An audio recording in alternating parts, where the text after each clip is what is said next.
पार्वते शिव हर हर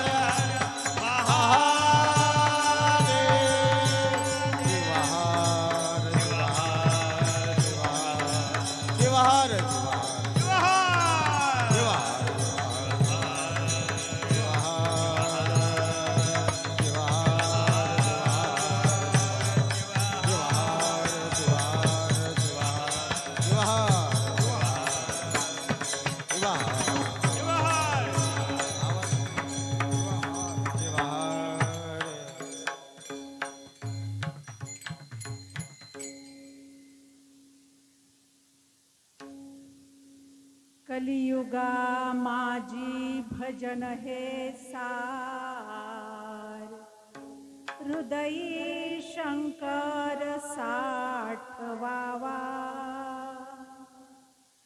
शिव शिव वाचे सतत आठवा आणि कण आठवा दुजे काही नरजन्म जळावरील तरंग सखा उमारंग जवळी करा शिव शिव वाचे सतत आठवा आणि कण आठवा दुजे काही महादेव म्हणे साधिता साधन आयुष्याचे धन चोरी गेले शिव शिव वाचे सतत आठवा आणि कण आठवा दुजे काही शिवहार शिवहार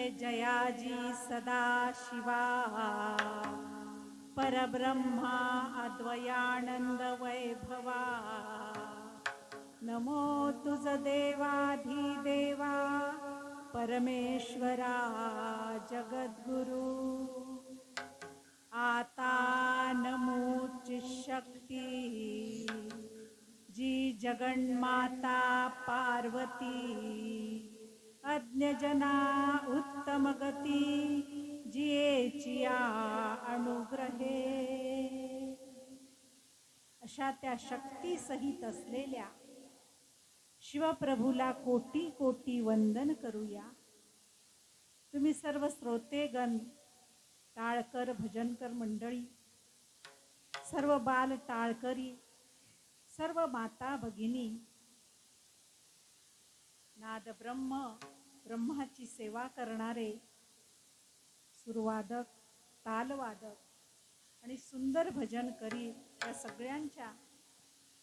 सगळ्यांना शिवशरणार्थ सगळ्यांच्या अंतकरणात असलेल्या त्याची ज्योतीला मी वंदन करते कोटी कोटी वंदन करते। अखंड शिवनाम सप्ताहाचा आज श्री गणेशा आज अखंड शिवनाम सप्ताहाला सुरुवात आहे। अखंड शिवनाम सप्ताहामध्ये पहाटेपासून रात्रीपर्यंत वेगवेगळे उपक्रम राबवल्या जातात। अखंड शिवनामाचा जागर असतो। इथला प्रत्येक उपक्रम तेवढाच काही ना काही आम्हाला प्रदान करणार काही ना काही देणार आहे। पहाटे आम्ही महादेवाचा अभिषेक करतो। पहाटे महादेवाचा सुंदर रुद्र अभिषेक करतो।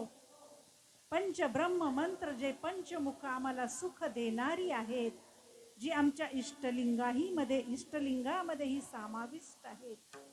मी म्हणतो महादेव म्हणे सुख देतो दासा पंचमुख असा तो सुख देणारे पंचमुख इष्टलिंग आमच्या गळ्यात आहे.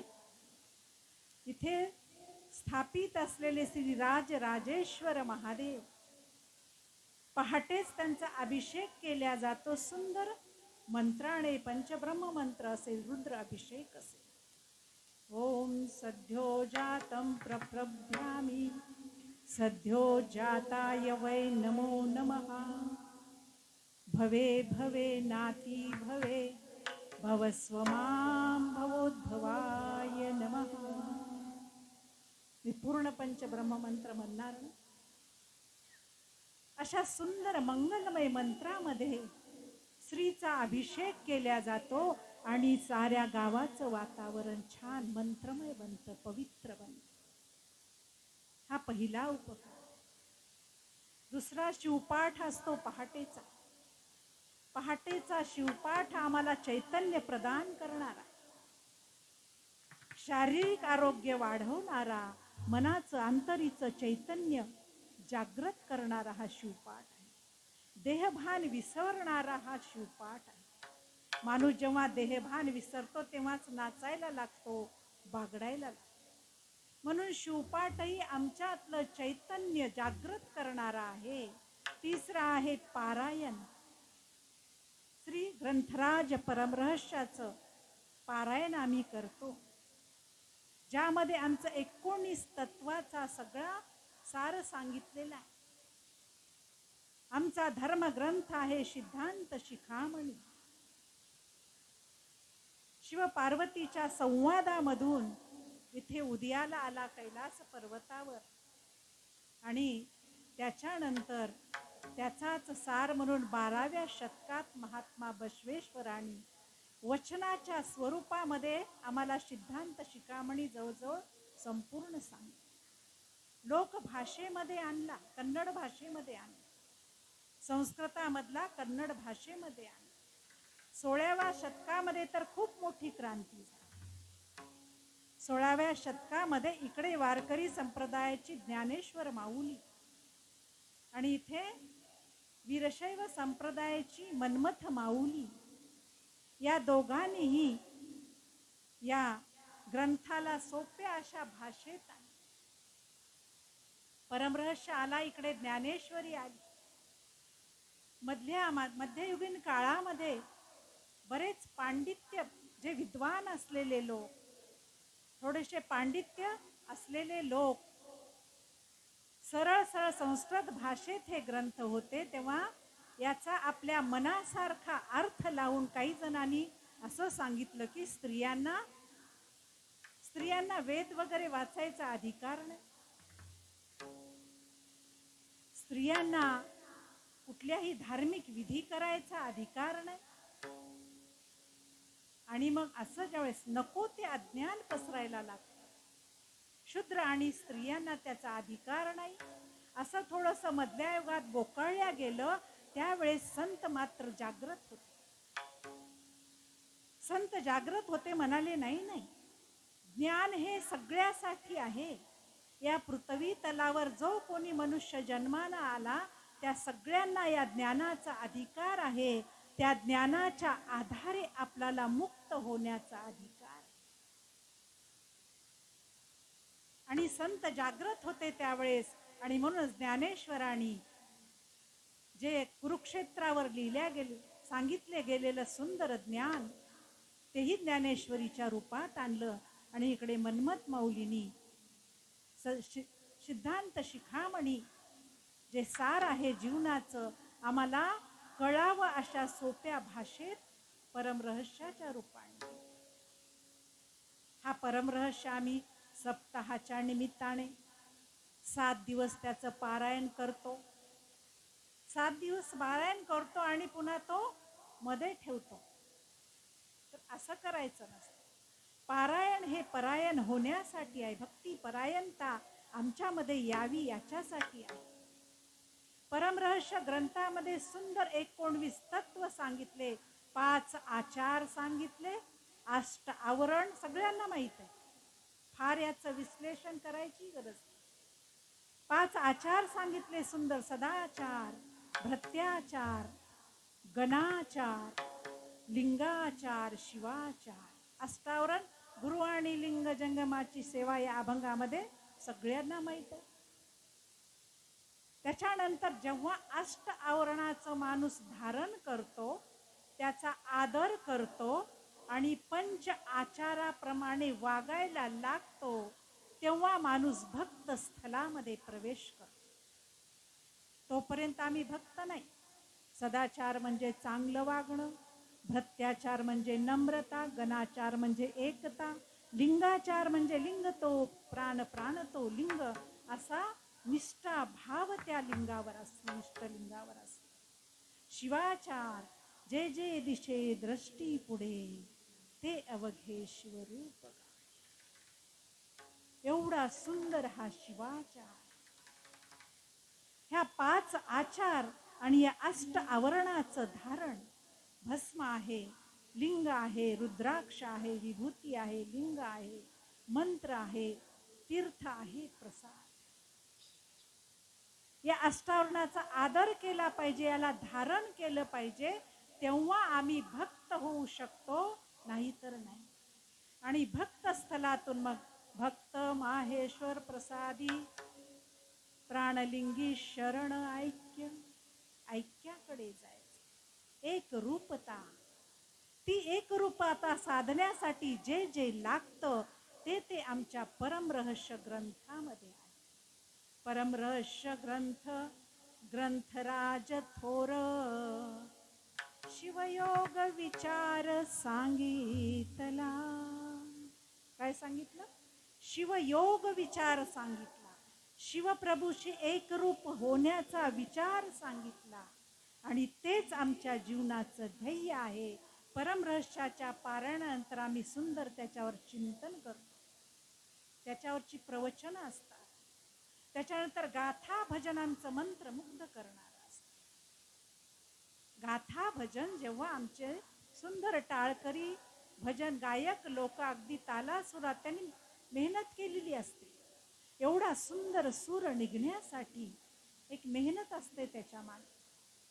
आणि या मेहनतीने जेव्हा कला प्राप्त होते आणि तीही शिवनामासाठी जेव्हा आम्ही उपयोगाला आणतो, त्याच्यामध्ये भाव निर्माण करतो. गायक जेव्हा गातात, साधं सुद्धा आम्ही असं म्हणा एवढंसं वाटत नाही, पण तोच कलियुगा माझी भजने सार हे तालात जेव्हा सुरात गायला लागले, तेव्हा एक भाव निर्माण, सुंदर भाव निर्माण. आणि हा भाव प्राप्त करण्यासाठी श्रोता वर्गही तेवढ्याच तल्लीनतेने ऐकला पाहिजे, तेवढंच मन लावून ऐकलं पाहिजे. त्यांच्या अंतरातून भक्ती भावनेने निघालेले संतांचं वाङ्मय ते शब्द जेव्हा तालासुरातून बाहेर निघतात आणि आम्हीही जेव्हा या कर्णाच्या द्वाराद्वारे ऐकतो, तेव्हा हा या संताच्या वचनाच्या शब्दाचा स्पर्श आमच्या हृदयाला होतो.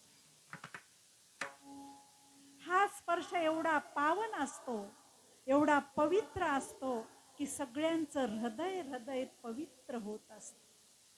आणि आम्ही रूपावळीमध्ये गाताना म्हणतो, माझे हृदय भुवन, माझे हृदय भुवन, माझे हृदय भुवन, माझे हृदय भुवन, माझे हृदय भुवन, माझे हृदय भुवन, माझे हृदय भुवन, माझे हृदय भुवन, माझे हृदय भुवन, माझे हृदय भुवन, करा पुढे जीवात, माझे हृदय भुवन,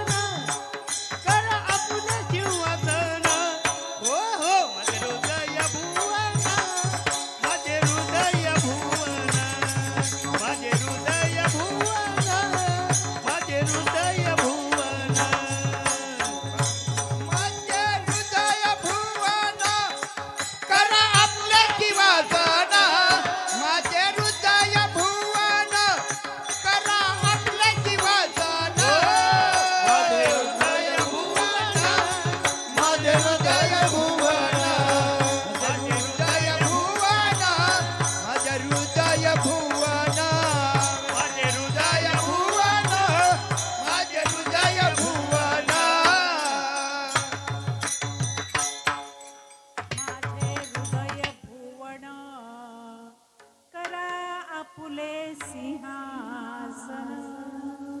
आम्ही मागतो भगवंताला, माझं हृदय तुझं सिंहासन असू दे. ते सिंहासन होण्यासाठी, शिवप्रभू येण्याला पात्र होण्यासाठी आम्हाला भक्ती भावनेने भजन म्हणावं लागेल, ऐकावं लागेल. श्रवण भक्ती खूप मोठी आहे. अशा प्रकारे गाथा भजनाचा असा आस्वाद घ्यायचा आहे आणि आमचं हृदय निर्मळ करून घ्यायचं.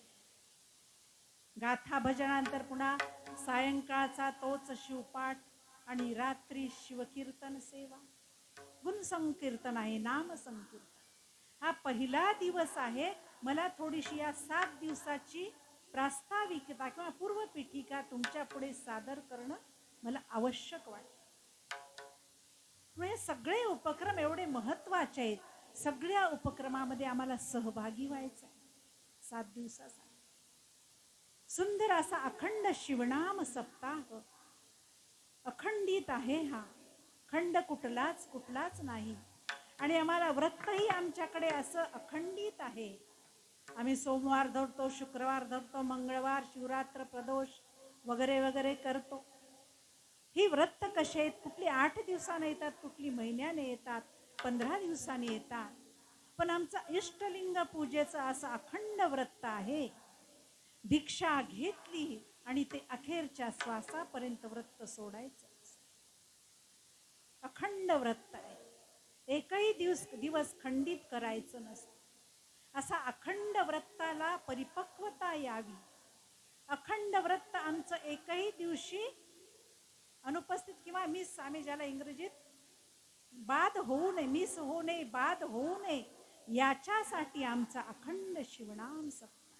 आमची श्रद्धा वाढवण्यासाठी, भक्तिभाव असलेलाच तो अंतरात असलेला भाव जागृत करण्यासाठी आणि आमचा संसार हा परमार्थमय होण्यासाठी अखंड शिवनाम सप्ताह आहे.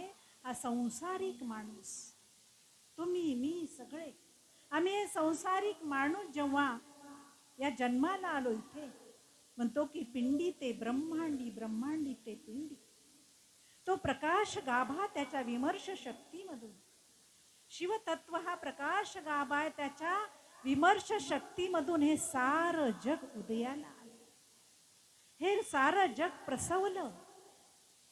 त्याच्यामध्ये पशु पक्षी योनी निर्माण झाली.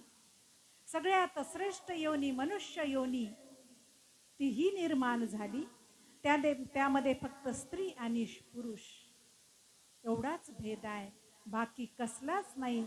जात पात पंथ हे सगळं काही माणसाने निर्माण केलं. पण मनुष्य जन्म एवढा प्रगत आहे आमचा, एवढा प्रगत आहे. काही वर्षापूर्वी, अनेक वर्षापूर्वी चिमणी खोप्यात राहत होती, आजही खोप्यातच राहते. वन्य जंगली प्राणी जंगलात राहत होते कित्येक वर्षापूर्वी, आजही जंगलातच राहत. माणूस कित्येक वर्षापूर्वी जंगलात राहत होता, भटकत होता, गुहेत राहत होता, झाडाची मोठमोठी पानं नेसत होता, कंदमुळे खात होता, अशा अवस्थेत होता. तो आज त्या अवस्थेत आहे का? आज त्या अवस्थेत आम्ही आहोत का? नाही. केवढा बदल केला आम्ही. किती छान तलम वस्त्र घालतो आम्ही, किती छान घरात राहतो. थंडी वाजली की गरमी निर्माण करतो, गरमी झाली की थंडीचा आभास निर्माण करतो. हे सगळं, ह्या सगळी सुधारणा, केवढी मोठी सुधारणा केली. जागेवर बसून जगात काय कुठे चाललं हे आम्ही बघू शकतो. हे सगळं बाहेरची सुधारणा आम्ही भरपूर केली, धडपड केली, बुद्धीला जोर लावला. आपल्या बुद्धीच्या जोरावर एवढ्या सुधारणा आम्ही निर्माण केल्या. ह्या फक्त देहाच्या सुखासाठी निर्माण केल्या, या देहाच्या सुखासाठी. आणि संतही जेव्हा संचार करत असतात एका गावून दुसऱ्या गावून, नुसतीच करमणूक म्हणून किंवा मजा म्हणून फिरत नसतात, तर आम्हा माणसाचं निरीक्षण करत असतात. माणसाचं निरीक्षण करतात. संतांना वाटलं हा माणूस सकाळी उठल्यापासून झोपेपर्यंत सारखा धडपड धडपड करतोय. याला पाहिजे का? आम्हाला पाहिजे काय? सगळं मिळालं, सगळं प्राप्त केलं, भौतिक सुख सगळं मिळवलं आम्ही बाहेरचं, तरी आमची धडपड थांबली नाही, तर याला पाहिजे काय? बाहेरचं एवढं मिळूनही हा स्वस्थ नाही, त्याची तळमळ तशीच आहे. हा सारखा तळमळ तळमळ करतो. तळमळीचंही सुंदर वाङ्मय लिहिलं लक्ष्मण महाराजांनी. विषयी हे मन गुंतले बाष्कळ, सदा तळमळ करी तसे. एवढं मिळूनही तळमळ आहे, चिंता आहे, टेन्शन आहे. 8 वर्षाच्या लेकरालाही टेन्शन. संतांनी म्हटलं की याला पाहिजे शांतता, पाहिजे याला समाधान, पाहिजे याला शाश्वत खरं सुख याला कळलं पाहिजे. हे संताच्या लक्षात आलं आणि आपल्या अनुभवातून सुख कुठं आहे हे त्यांना गवसलं. ते त्यांनी आम्हाला आमच्या वाङ्मयामधून सांगितलं. महादेव प्रभू हे खूप मोठे संत होऊन गेले. तुमच्या माझ्यासारखा व्यवहारग्रस्त संसार सांभाळणारे हे संत आहे. तुमच्या माझ्यासारखा लौकिक संसार मांडूनही त्यांच्या संसारातून एवढी सुंदर अभंगवाणी फुलली. आमच्या संसारातून काय फुलतं? आमच्या संसारातून काय निर्माण होतं? हे नाही, ते नाही, मुलगा झाला नाही, मुलगी झाली नाही, शेत पिकलं नाही, नोकरी लागली नाही, सारखं रडगाणं निर्माण होतं आमच्या संसारामधून. पण महादेव प्रभूंनी असा संसार केला परमार्थमय की दुसऱ्याला उपदेश करणारा, दुसऱ्याला मार्ग दाखवणारं वाङ्मय, त्यांच्या एवढं वाङ्मय पुष्प श्रेष्ठ असं त्यांच्या जीवनामध्ये निर्माण झालं. आजही त्याचा सुगंध एवढा दरवळतो. आणि म्हणून महादेव प्रभूंनी आपला अनुभव सांगितला. अरे या कलियुग आहे, हे तर कलियुग आहे, इथं माणसाला धडपड आहे, पुरसत नाही, याला काम केलंच पाहिजे. तर मग याला सांगावं काय? या कलियुगामध्ये या माणसाला सांगावं काय? तर सांगितलं त्यानं, कलियुगामादी भजन हे सारं, कलियुगामादी भजन हे सारं, कलियुगामादी भजन हे सारं, हो कलियुगामादी भजन हे सारं, कलियुगामादी भजन हे सारं, कलियुगामादी भजन हे सारं, कलियुगामादी भजन हे सारं, कलियुगामादी भजन हे सारं, कलियुगामादी भजन हे सारं, कलियुगामादी भजन हे सारं, कलियुगामादी भजन हे सारं, कलियुगामादी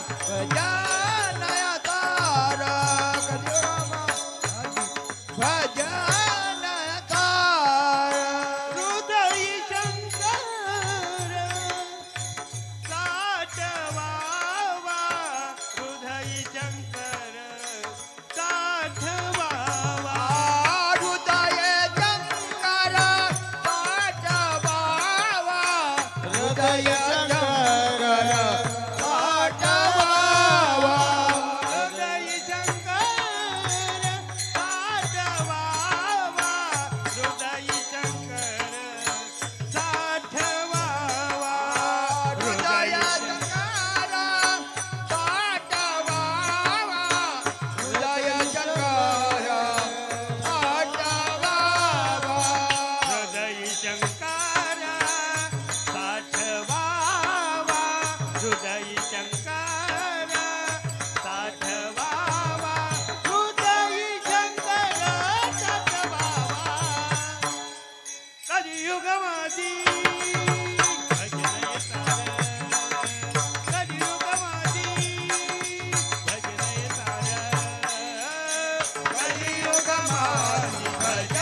कलियुगा माझी भजन हे सार, हृदय शंकर साठवावा.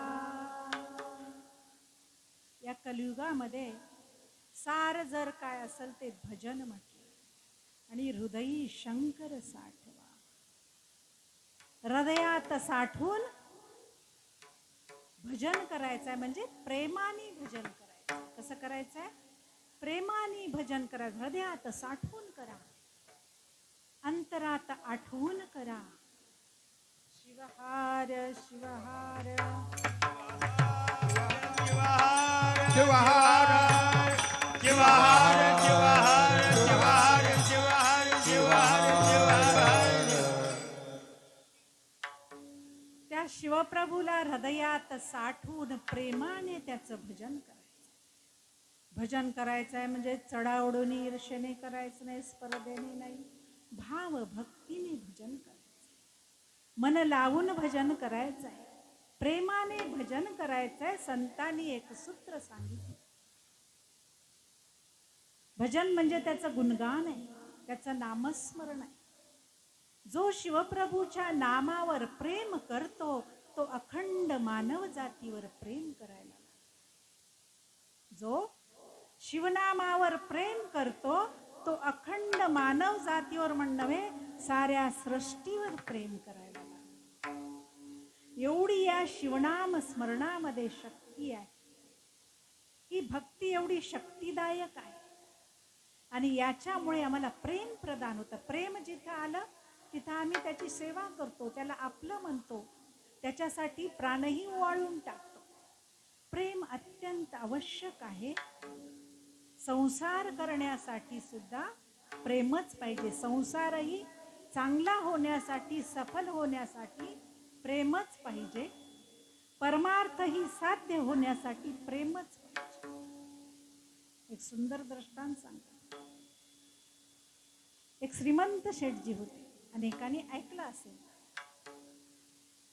श्रीमंत शेठजी होते, गुणवान होते, धनवानही होते, वागायला सज्जन होते. घरात एवढं वैभव होतं, कशाला काही कमी नव्हतं. प्रामाणिकपणाने व्यवहार करून मिळवलेलं ते वैभव होतं. ऐका हं, कसं होतं वैभव? प्रामाणिकपणाचा व्यवहार होता. प्रामाणिकपणाने कष्टाने मिळवलेलं वैभव होतं. कशाचं काही कमी नव्हतं. सगळे म्हणायचे हा देव माणूस आहे. सज्जन वागणाऱ्याला आम्ही म्हणतो की तो देव माणूस आहे. त्याला सगळे देव माणूस म्हणायचे आणि त्याच्या घराकडे बघून म्हणायचे अरे याच्या घरी तर महालक्ष्मी नांदते, त्यांच्या घरी महालक्ष्मी नांदते. खरंच त्यांच्या घरी महालक्ष्मी नांदत होती. कशाचं काही कमी नव्हतं. शेठचा व्यवहार छान चालला होता. मुलंही छान मनासारखी झाली, मोठी झाली, शिकली, सवरली, लग्न झाली, घरात नातू आले, घर गोकुळासारखं भरलं. पण घरामध्ये माणसांची संख्या वाढल्यामुळे थोडेसे विचार वेगळे वेगळे झाले आणि घरात थोडी धुसफूस, आदळआपट, किरकिर, एकावर एक घालून बोलणं, अशा प्रकारचं थोडं धुसफुसीचं वातावरण तिथं निर्माण झालं. आणि तिथल्या महालक्ष्मीला वाटलं आता इथं काही चांगलं वाटत नाही, इथं काही चांगलं वाटत नाही, धुसफूस चालू आहे, केव्हा भडका उडेल भांडणाचा माहीत नाही, आता इथून जावं. पण शेठजीने माझी एवढी मनोभावे सेवा केली, जाताना एखादं वरदान देऊन जाऊ. शेठजीला दर्शन दिलं महालक्ष्मीचं आणि म्हटलं शेठजी तुम्हाला काय पाहिजे ते मागा, मी जाण्याच्या आधी तुम्हाला एक वरदान देणार. शेठजीने विचार केला काय बरं मागावं, काय बरं मागावं, सगळं आहे माझ्याकडे, काय मागावं काही सुचलं नाही. आणि म्हणाले संध्याकाळी माझ्या घरची सगळी मुलं घरी कामावून परत येतील तेव्हा मी सगळ्यांना विचारेन, सगळ्यांचं मत घेईन आणि उद्याच्या ब्रह्ममुहूर्तावर मी माझं वरदान मागेन. ठीक आहे. संध्याकाळ झाली, सगळे कामावरून परत आले, मुलांना बोलवलं, सुनांनाही बोलवलं, पत्नीलाही बसवलं आणि म्हणाले महालक्ष्मी माता आपल्याला वरदान देणार आहे, काय पाहिजे ते आपल्याला मागायचं आहे. सगळ्यांना विचार करायचा आहे आपल्याला, सगळ्याला विचार विनिमय करून आपल्याला ठरवायचं आहे. त्यावेळेस काही स्त्रियांनी म्हटलं आपल्याला छान 20 ते 25 तोळ्याचे दागिने मागून घेऊ, अगदी फॅशनबल पाच. कुणी म्हटलं आपण सगळ्यांना सुविधायुक्त असे राहण्यासाठी वेगवेगळे बंगले मागून घेऊ. कुणाला गाडी पाहिजे होती, कुणाला मोटार पाहिजे होती, कुणाला कोणत्या कंपनीची पाहिजे होती. कुणी म्हटलं 10-20 पिढ्या पुरेल एवढी संपत्ती मागून घेऊया, काही काम करण्याची गरज. प्रत्येकाचं मत निघत होतं, प्रत्येकाची विचार करण्याची वेगळी वेगळी कुवत होती. शेवटी राहिली धाकटी सून. फार मोठा हुंडा वगैरे घेऊन आला नव्हता तिने, पण चांगले संस्कार घेऊन आलेली ती मुलगी. सगळ्यांचं मत मांडजेपर्यंत ती विचार करत होती की ज्याच्यामध्ये सगळ्याचं सुख सामावलेलं आहे असं काहीतरी आपण मागू. विचार करत होती.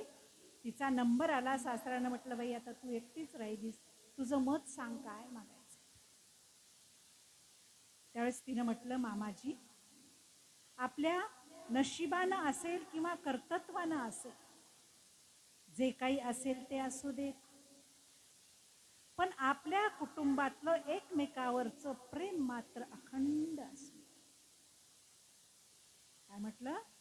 आमच्या कुटुंबातलं एकमेकावरचं प्रेम मात्र अखंड असू दे, अशा प्रकारचं वरदान आपण मागूया.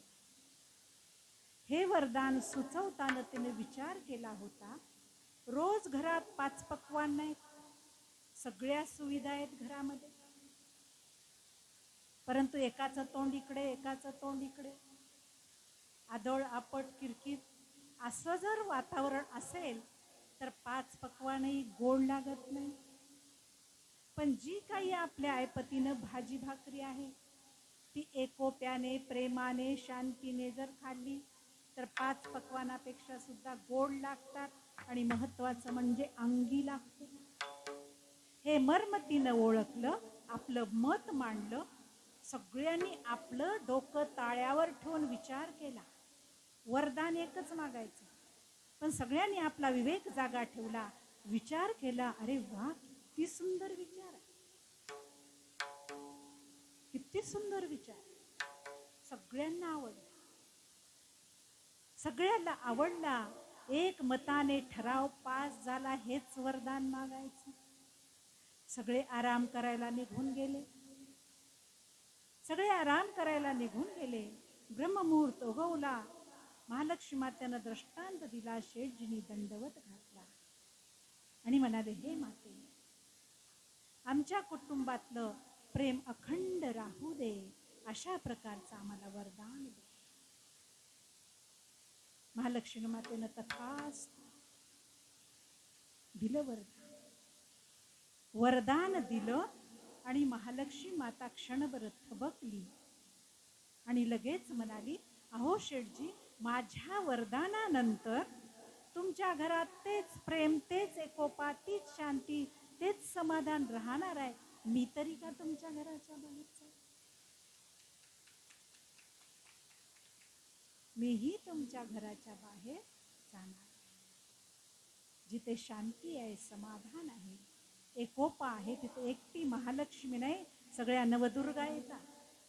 दया, क्षमा, शांती, तिथे देवाची वस्ती.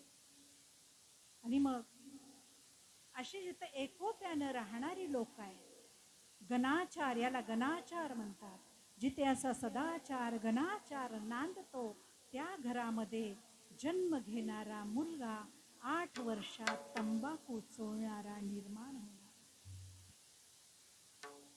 ही माझी संस्कार करण्याची पद्धती.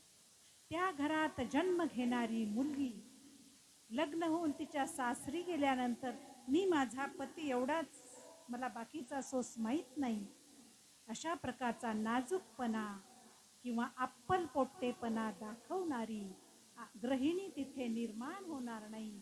तर कशी गृहिणी निर्माण होईल? मात्र देवो भव, पितृ देवो भव, अतिथी देवो भव, आचार्य देवो भव ही माझी संस्कृती निर्माण करणारी, रुजवता रुजवता पुढच्या पिढीमध्ये सुंदर संस्कृती संक्रमण करणारी आदर्श गृहिणी तिथून निर्माण. ती मुलगी बघून लोक म्हणते, अरे वा, किती गुणाची मुलगी आहे, कुणाची मुलगी आहे, कुणाची मुलगी, आमची मुलगी आहे. अरे वा, धन्य झालो मुलीला जन्म देऊन. एखादा मुलगा आज्ञाधारक आहे, सगळं समाजाचं काम करतो, घरातलं आईवडिलाची आज्ञा पाळतो, सगळा धार्मिक आचार कुलाचार पाळतो, असा मुलगा असेल तर अरे वा, कुणाचा मुलगा आहे, किती चांगला मुलगा. आणि हेच लेकरू जर कुठं लोळताना दिसलं तर अरे ते जन्मताच गेलं असलं तर बरं झालं. आम्हाला संसारी धन्यतेचा करायचा, धन्य वाटलं पाहिजे. पालकांनी एकही चूक होऊ द्यायची नाही की ती लेकरं उचलती. धन्य तयाचा संसार जेथे गजर नामा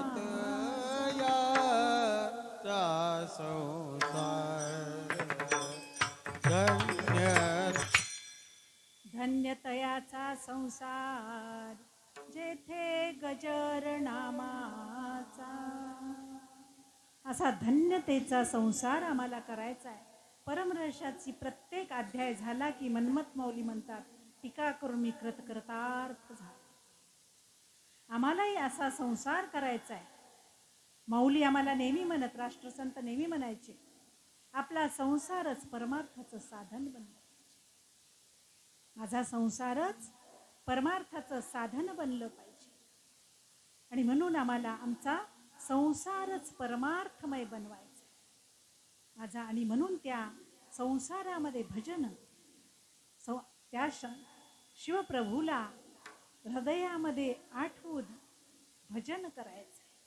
भजन अत्यंत सहज सोपं साधन आहे. आम्हाला भजनाची महिमा एवढी सांगितलेली आहे की भजन जसजसं आमच्या जीवनात वाढत जाईल, भजन जसजसं आमच्या मुखातून गायल्या जाईल, तसं तसं जसं जसं आमचं भजन चढेल तितुके इकडे पाप झडेल. शिव शिव वाचे ओ सतत आठवा. ओ शिव शिव वाचे सतत आठवा. शिव शिव वाटे ओ सतत आठवा. ओ शिव शिव वाटे ओ सतत आठवा. शिव शिव वाचे सतत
शिव आठवा आणि कण आठवा तुझे काय आणि कण आठवा तुझे काय शिव शिव वाचे सतत आठवा आणि काना आठवा तुझे काय आणि काना आठवा तुझे काय आणि काना आठवा तुझे काय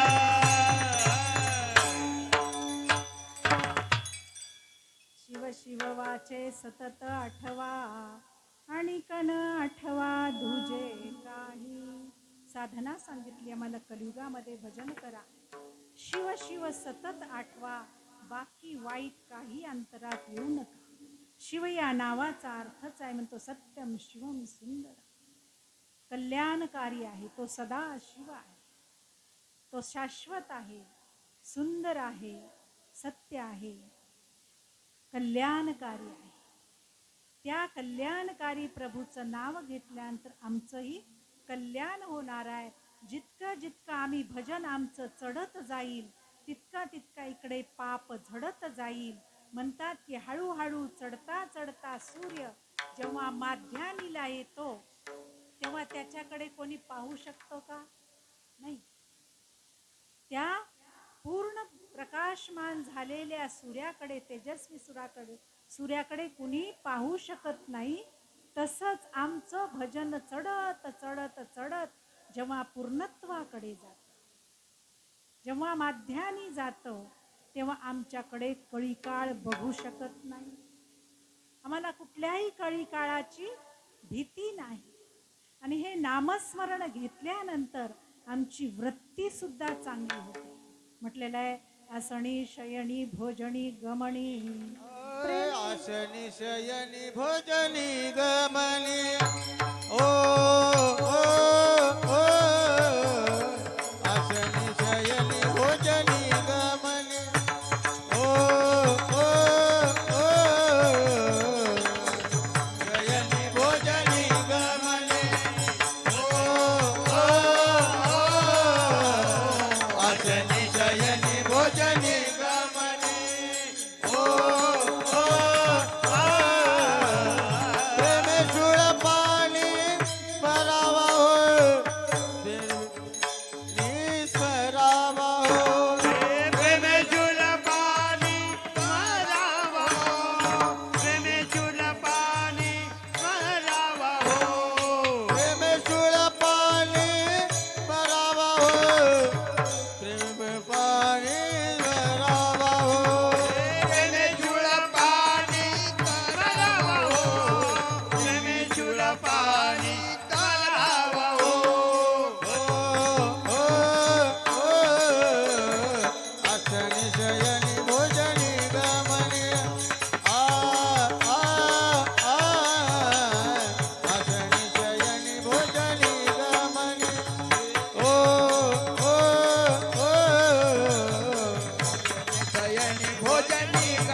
शयनी भोजनी गमणी प्रेमे शूलपाणी स्मरावा तो.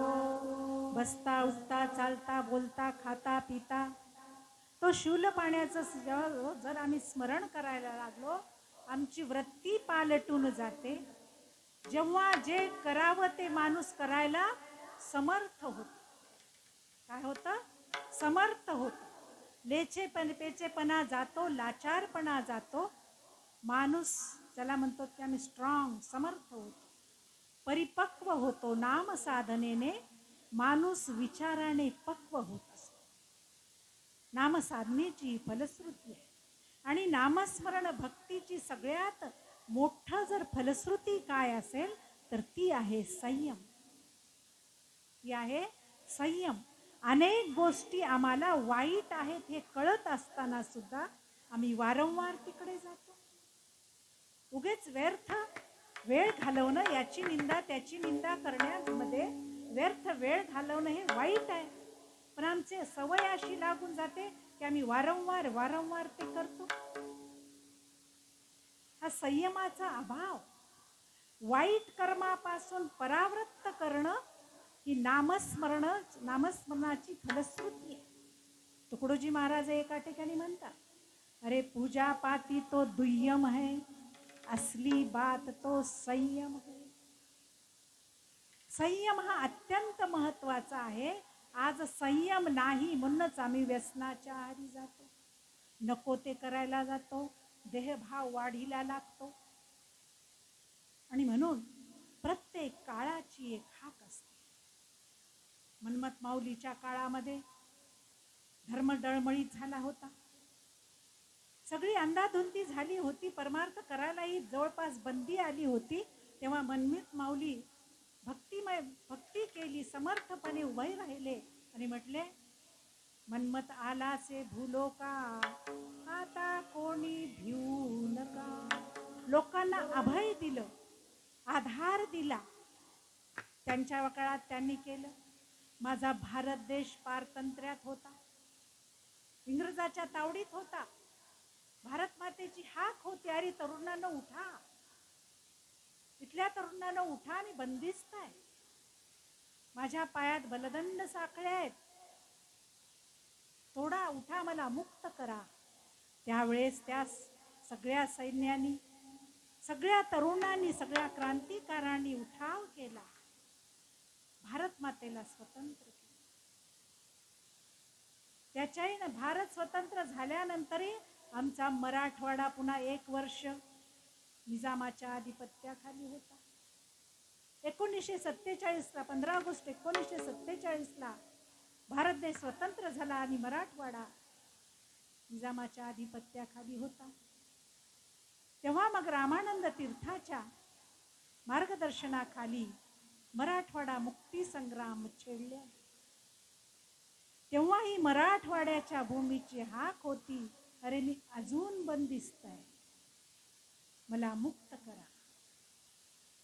त्यावेळेच्याही तरुणाने ती हाक ऐकली, आपल्या कित्येकाने आपल्या प्राणाची आहुती दिली. नुसत्या पुरुषांनीच नाही, स्त्रियांनी त्यावेळेस हाक ऐकली. त्या काळची त्याही उठल्या. गोदावरीबाई टेके सारख्या माता, माधवराव टेके बाहेर पडले होते. मुलगाही बाहेर पडला, बंदूक न घेता पती बाहेर पडला. रजाकाचा बारा म्हणतात बघा, आजही कोणी पुराणे लोक असलं तर आम्हाला सांगतात, रजाकाचा बारा किती जाचक होता. त्या दोघालाही मारल्या गेलं, पण ही गोदावरीबाई टेके बुर्जावरून उठून शंभरांना घरापुरती पाहिजे.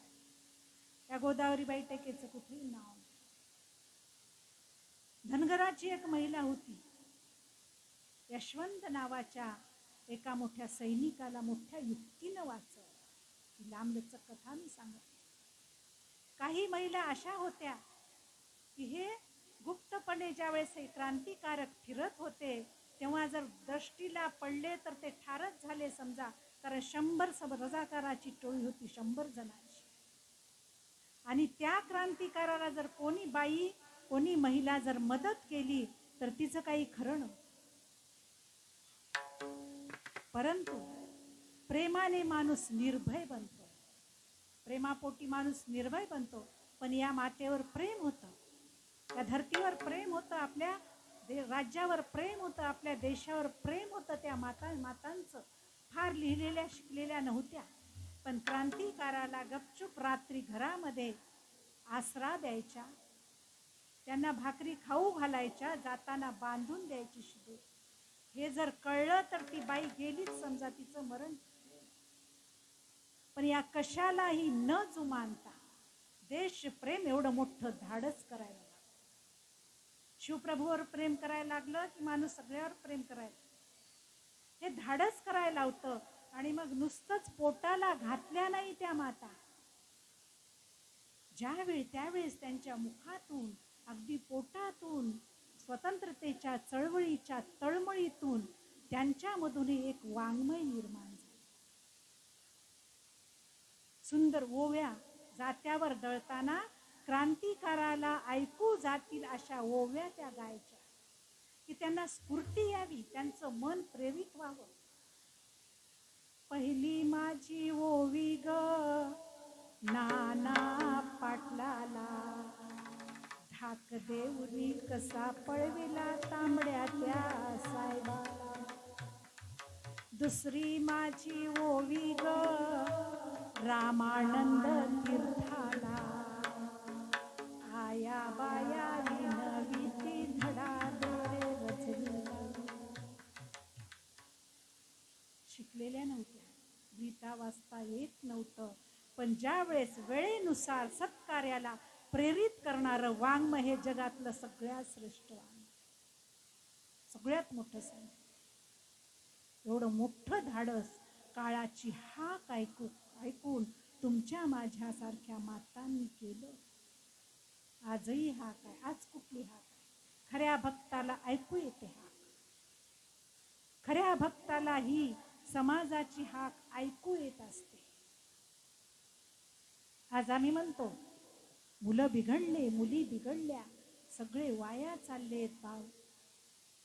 काही आचार नाही, विचार नाही, वागणं बरोबर नाही, आम्ही गोंधळ करायचो. पण याच्यापेक्षा फार गलबला करण्यापेक्षा आज संस्काराची गरज आहे. आज मुला मुलींना संस्काराची अत्यंत गरज आहे. आमच्या संस्कृतीची अत्यंत गरज आहे. कारण आमचा फक्त देहभाव नाही, आंतरिक व्यक्तिमत्वाचा विकास म्हणजे खरा विकास आहे. खरा आत्मचैतन्याचा विकास म्हणजे खरा विकास आहे.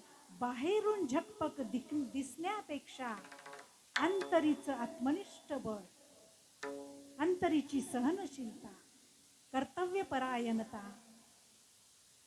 उदारता, कोणासाठी मदत करण्याची एक परोपकारी भावना, ह्या सगळ्यांनी जेव्हा आमचं अंतर परिपक्व होईल, भरेल, तेव्हा त्यांचा व्यक्तिमत्व विकास. आणि हे करण्यासाठी आम्हाला तयार व्हायचं आहे. नुसताच गलबला करायचं नाही, ती अशी ती अशी ही अशी. हे करण्यापेक्षा मी एक उदाहरण सांग. हा मंडप आहे. मंडपामध्ये खूप कचरा झालाय, खूप कचरा. सगळे म्हणतो आम्ही काय कचरा केले, काय कचरा केले, कळत नाही का, असं करावं का, तसं करावं का. हे म्हणण्यापेक्षा आम्ही विचार करायचा, ह्या सगळ्या कचऱ्यामध्ये मी टाकलेला कचरा नाही ना. कळलं का? हा कचरा करण्यामध्ये मी सहभागी नाही ना, मी तर कचरा करण्यासाठी कारणी नाही ना.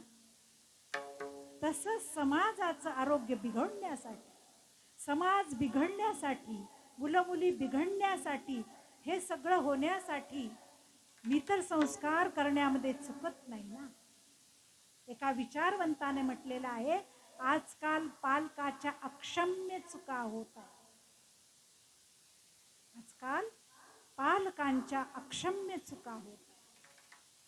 म्हणून गलबला करण्यापेक्षा माझ्या प्रारब्धाप्रमाणे 2 मुलं आहेत, 3 मुलं काय, त्याच्यावर चांगलं संस्कार करणं, त्याचा एकही पाऊल वाकडा न पडू देणं, हे माझं पहिलं कर्तव्य आहे. असं म्हणून प्रत्येक जण आपापलं कामाला लागा.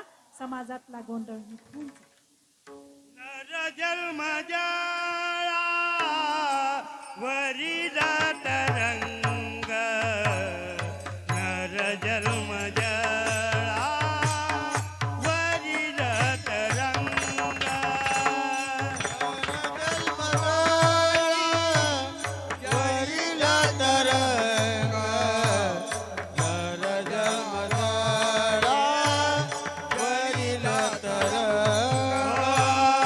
नर जन्म जाला वरी जात रंग,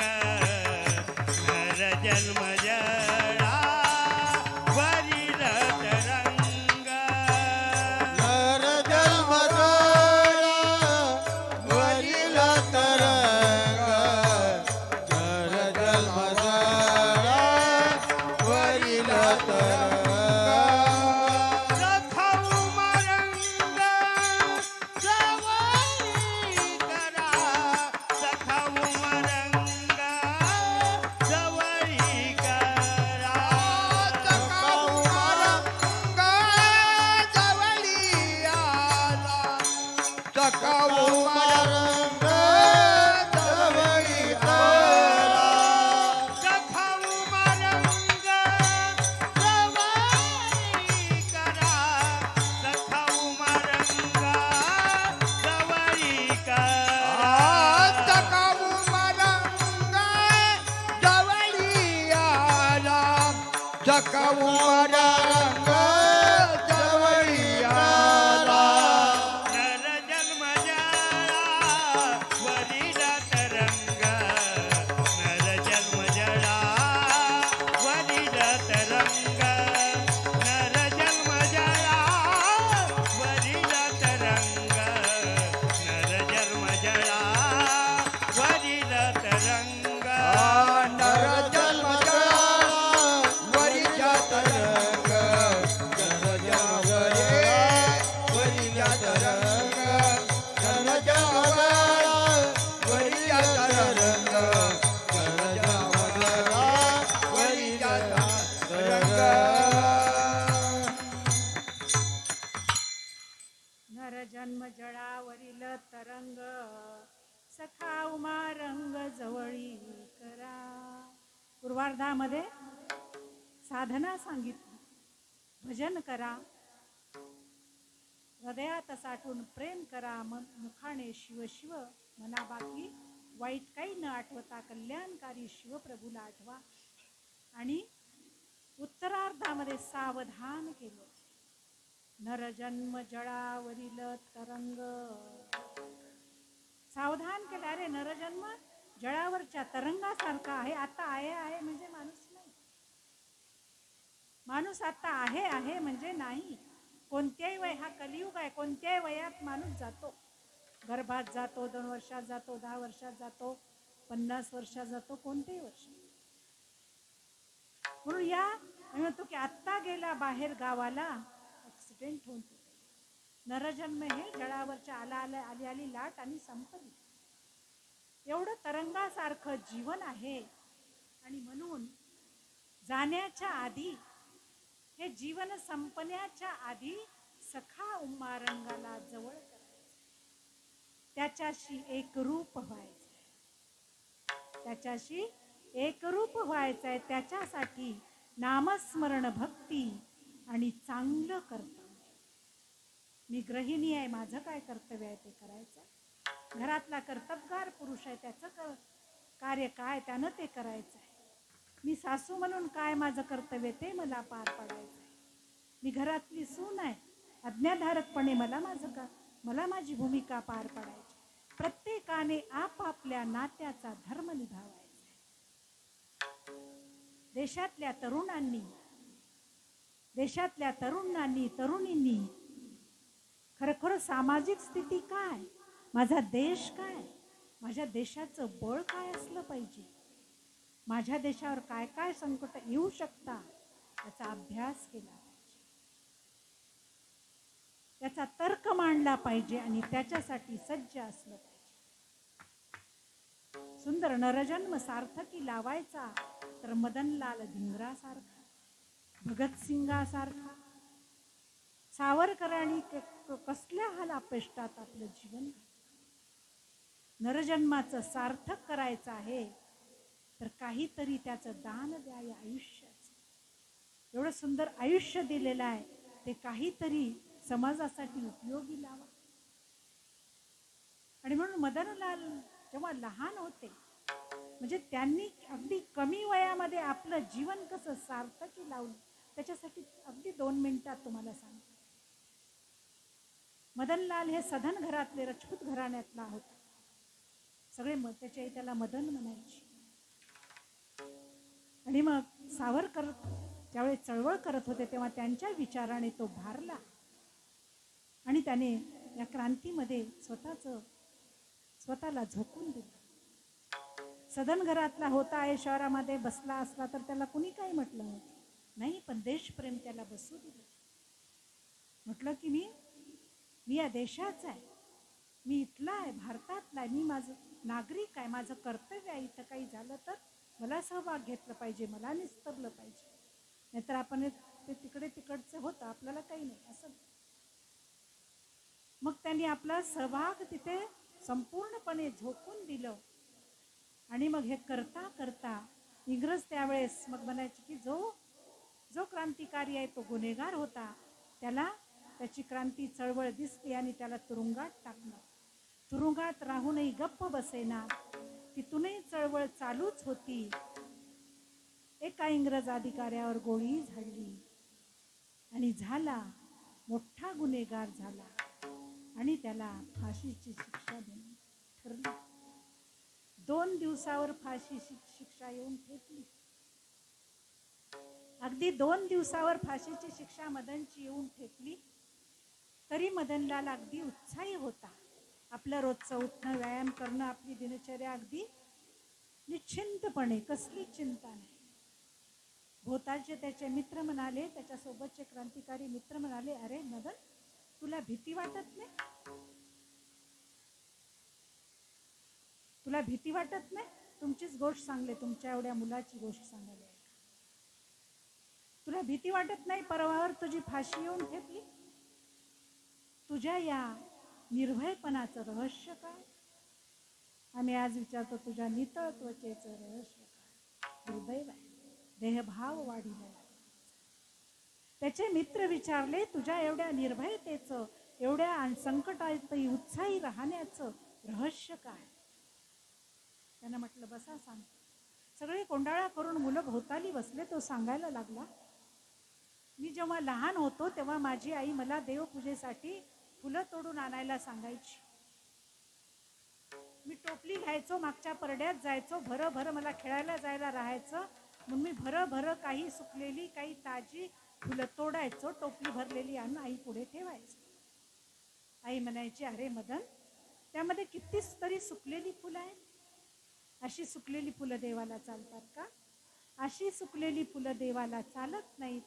ताजी फुलं तयार करून मला पूजेला आणून दे. मी पटपट सुकलेली फुलं बाजूला काढायचो, ताजी फुलं आईला देवासाठी पूजेला तयार करून द्यायचो. तेव्हापासून माझ्या मनावर रुजलंय की सुकलेली फुलं देवाला चालत नाही. हे माझ्या मनावर बिंबलेलं आहे. आईनं हे रोज सांगलेलं आहे मला. आणि म्हणून मीही माझ्या भारत मातेची पूजा मांडली. मी माझ्या भारत मातेची पूजा मांडलेली आहे. माझ्या देहाचं रडवेलं, दुर्मुखलेलं फुल माझ्या भारत मातेच्या चरणावर वाहू नाही. उत्साही, टवटवीत, प्रफुल्लित फुल माझं माझ्या भारत मातेच्या चरणावर वाहायचं आहे. माझ्या पूजेची सांगता. केवढं धैर्य आहे, केवढं धैर्य आहे, केवढी अफाट ताकद आहे मनाची. एवढं मन निर्भड पाहिजे, एवढं निर्भय असलं पाहिजे. आणि असेच पुत्र या देशाला अबाधित ठेवणार. गुरुत्व ठिकाणी असलेलं आमच्या भारताचं पद ते त्याच ठिकाणी ठेवण्यासाठी असेच तरुण कामाला येणार आहेत. आणि म्हणून आम्हा आयांचं काम, आजींचं काम आहे, असे पुत्र आम्हाला निर्माण करायचे. आणि नरदेह हा जळासारख्या तरंगाचा आहे. जाण्याच्या आधी असं काहीतरी करा, तेव्हा त्या भगवंताचे आम्ही आवडते व्हाल. स्वच्छ निर्माण होणार. एवढं सुंदर शुद्ध कर्म आणि नामस्मरण भक्ती या दोन्हीचा जेव्हा समन्वय होतो, यालाच म्हणतात कर्म ब्रह्म संपदा. हेच कर्म आमचं ब्रह्मस्वरूप असतं. हेच शिवप्रभूला समर्पित होत असतं. या नरदेहाचा असा विचार, या नरदेहाला असं सार्थकी लावा. जळावरच्या तरंगासारखा आहे, केव्हा जाईल माहीत नाही. आमच्या जीवनाला ध्येयच नाही. आम्ही उभी भरकटत जातो. त्यानं म्हणलेले करतो, त्यानं म्हणलेले करतो, सगळं करतो. आमचा विवेक जागा ठेवा. माझं कर्तव्य काय?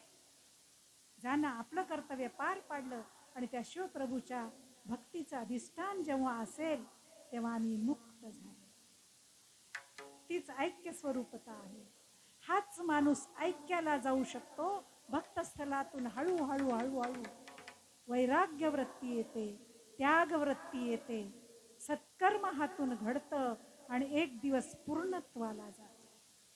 तो माणूस त्याच्यासाठी जगत नाही, सगळ्याला मार्गदर्शक ठरतो.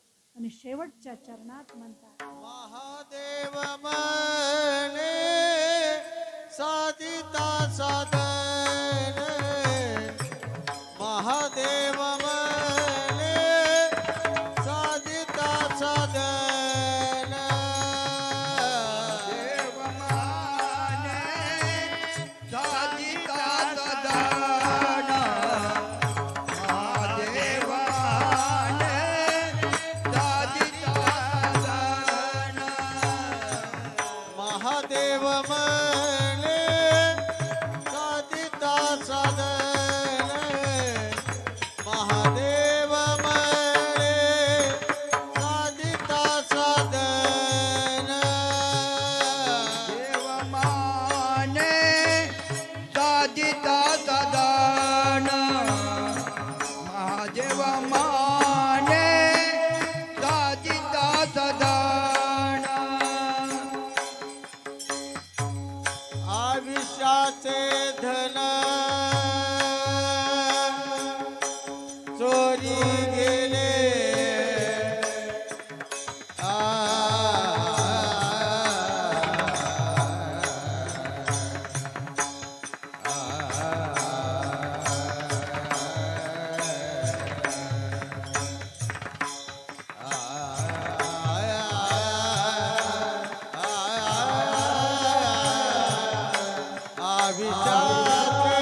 आयुष्याचे धन चोरी गेले,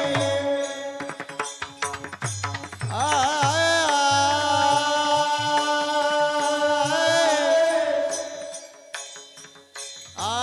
चोरी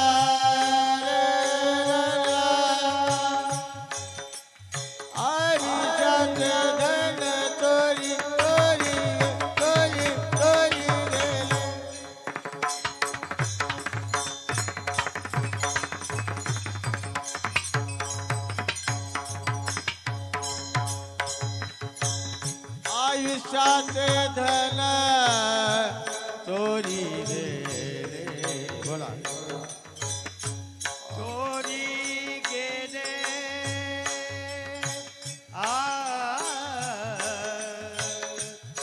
चोरी गेले,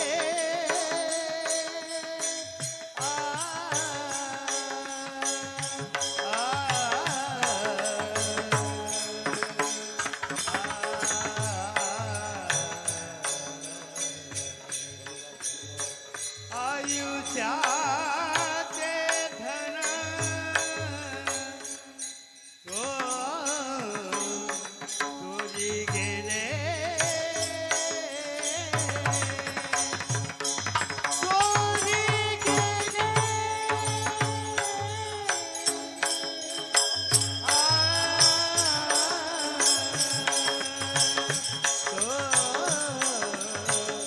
चोरी गेले, आयुष्याचे धन चोरी गेले.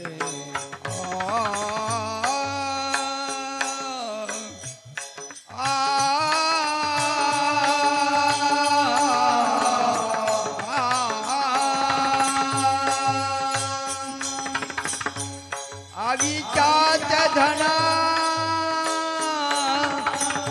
चोरी गेले,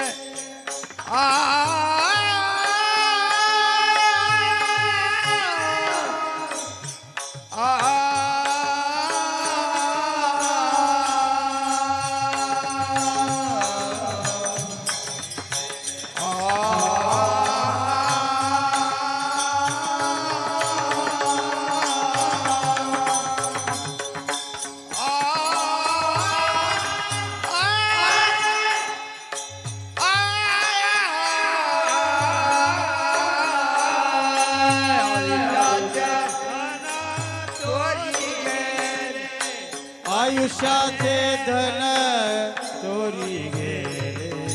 महादेव मने साधिता साधन, महादेव मने साधिता साधन, महादेव मने साधिता साधन.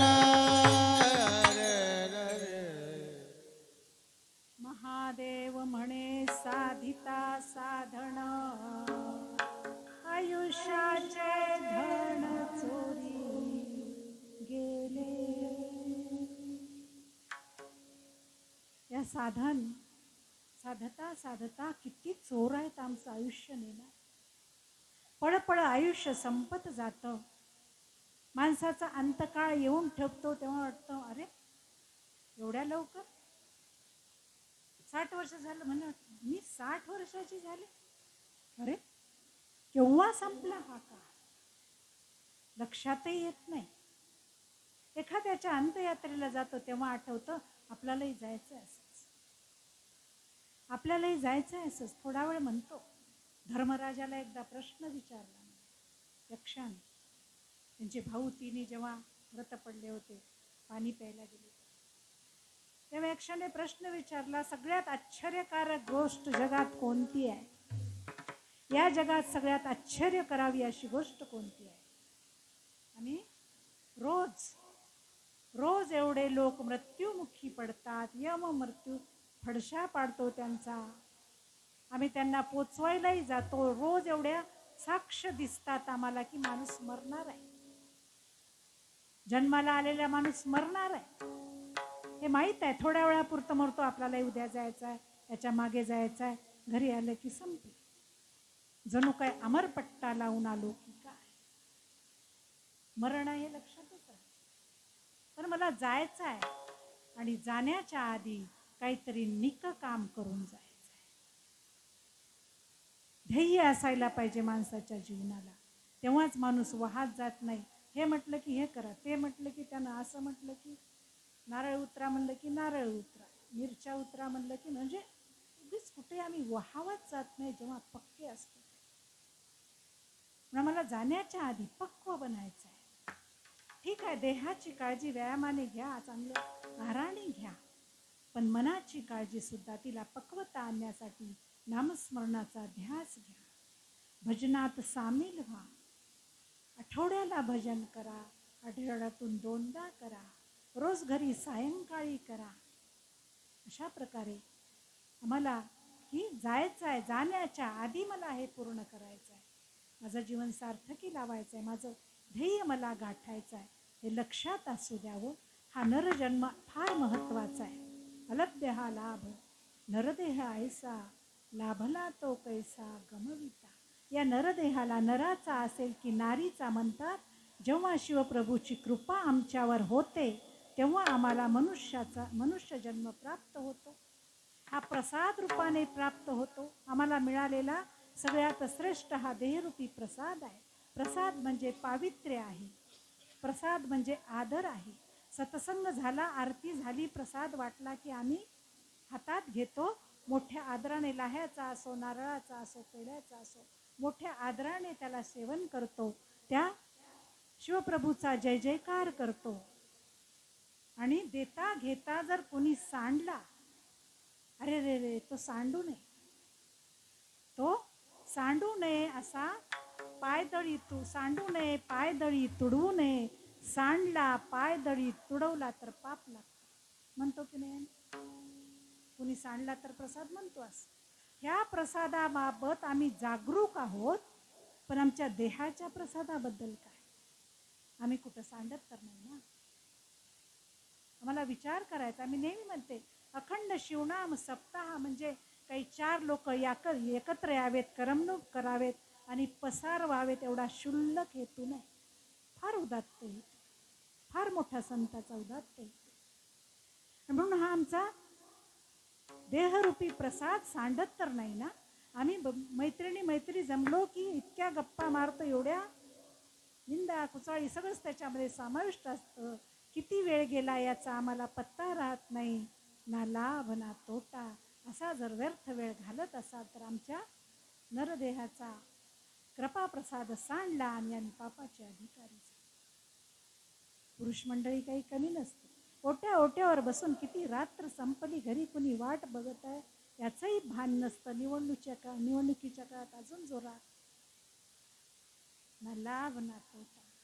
अशा प्रकारचा जर व्यर्थ वेळ वाया घालत असाल आम्ही, आमच्या आयुष्याचा कृपाप्रसाद सांडला आणि आम्ही पापाचे अधिकारी झालो. याच्याही पुढची अवस्था आमच्या नायगाव सारख्या गावामध्ये असे कृपाप्रसाद लोळताना दिसतात. देहाची शुद्ध सगळ्यात दुर्दैव, सगळ्यात मोठं दुर्दैव.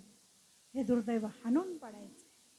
संतांच्या वाङ्मयाने परमार्थाच्या आचरणाने हे दुर्दैव आम्हाला घालवायचं आहे. आलेलं हे संकट बालंट काढून टाकायचं आहे. सगळ्यांच्या साह्याने साह्य होऊ एकमेका भजू कैलास नायका. सगळ्यांनी तयार व्हायचं आहे. संतांना तेच अपेक्षित आहे. आणि म्हणून या नरदेहाचं क्षण क्षण आयुष्य चोरणारे अनेक आहेत. मोबाईल आहे, टी व्ही आहे, व्यसन आहे, सगळं सगळं आहे. या सगळ्या कोणत्याही चोराला न येऊ देता स्वच्छ निर्मल सुंदर हा देह, देवाचं मंदिर सुंदर स्वच्छ ठेवायचं आहे. देव एक दिवस आल्याशिवाय राहणार. अवस्था एवढी सुंदर होईल. नुसतं आम्ही देह सजवून आरशात बघतो, वेणीफणी करून आरशात बघतो, अरे वाटते माझ्या एवढी मीच सुंदर, किती सुंदर आहे. आनंद होतो. आत्माला जर सजवलो तर, अंतराला सजवलो तर मी सहनशील आहे, दुसऱ्याला मदतीला येणारी आहे, रंजल्या गांजल्याची सेवा करणारी आहे. दुसऱ्याचं दुःख बघून मला दुःख होतं, दुसऱ्याचा आनंद बघून मला बरं वाटतं, द्वेष होत नाही. अशा जर अंतराला जर सजवून लिंगरूपी आरशात जर बघायला लागलो तर केवढा आनंद होईल, केवढा आनंद. आणि हाच आनंद आम्हाला एक रूप बनवतो. आनंद तत्व झालं. 1-2 मिनिटात संपणारे, कंटाळा नाहीत ना. हे आनंद तत्व आमच्यामध्ये जागृत होतं भक्ती. शिवप्रभूचं किंवा सद्गुरुनाथाचं वर्णन करताना आम्ही म्हणतो तो सत्चित आनंद स्वरूप आहे. तो कसा आहे? सत्चित आनंद स्वरूप आहे. माझ्याही ठिकाणी मी जेव्हा भजनामध्ये आनंदाने नाचताना आनंद तत्व निर्माण होतं. दिसत नाही पण जाणवतं. आनंद तत्व निर्माण होतं. आणि अमृत अनुभवामध्ये ज्ञानेश्वर माऊली म्हणते आनंद तत्वामध्ये सतचित दोन्ही विलीन आहे. तोही सतचित आनंद, मीही सतचित आनंद स्वरूप. एक रूप आहोत, सजाती आहोत, भेटण्या योग्य आहोत, एक होण्या योग्य आहोत. जेव्हा अशी एक रूपता होते तोच मी आहे असा अनुभव जेव्हा येतो तेव्हा सुंदर अष्टक निघालं. मनोबुद्धी हंकार चित्तानि नाहं न च स्त्रोत्र जिह्वे न घ्राणे न नेत्रे न च व्योम भूमि तेजो न वायु. आहे कोण? चिदानंद रूप शिवोहम शिवोहम. चिदानंद रूप शिवोहम शिवोहम. चिदानंद रूप शिवोहम शिवोहम. एवढी सुंदर अवस्था प्राप्त करून घेण्यासाठी हा परमार्थ आहे. म्हणून भजन करा, महादेव प्रभूच्या शब्दाला प्रतिसाद द्यावा.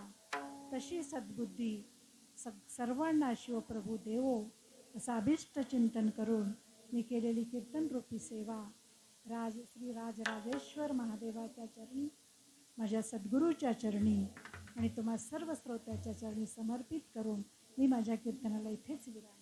गुरुराज माऊली